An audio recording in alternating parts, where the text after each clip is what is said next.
Paggamit sa social media sa darating na eleksyon ang naging sentro ng talakayan sa isinagawang seminar ng GMA News and Public Affairs sa isang universidad kahapon.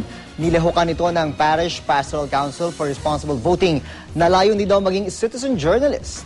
Ang mainit na balita atin ni Isay Reyes.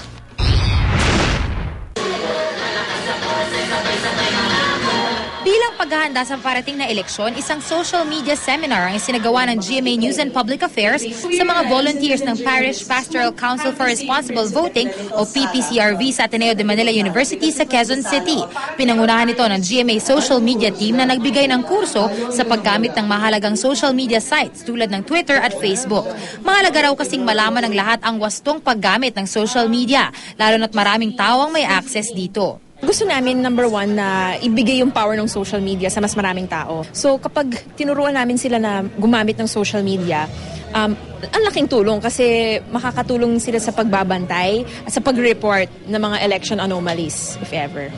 Malaking tulong daw ang seminar para sa PPCRV na may 500 hanggang 1 milyong volunteers na masinsinang magbabantay sa boto ng bayan sa paparating na eleksyon. Layo ng organisasyon na maging daan sila para may pakalat sa sambayanan ng estado at sitwasyon sa iba't ibang lugar na kanilang pupuntahan at magsilbing citizen journalists. Pinapalaganap namin yung CHAMP campuses. Anong CHAMP sa amin?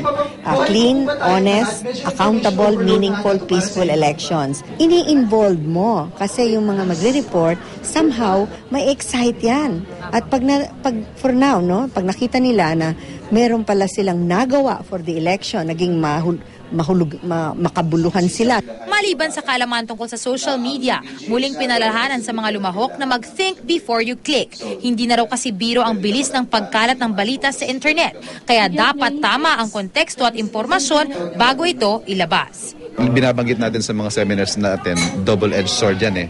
Napaka-powerful, marami kang pwedeng magawa with social media, pero marami rin at madaling makasira kung hindi tama yung paggamit. Isay Reyes, GMA News.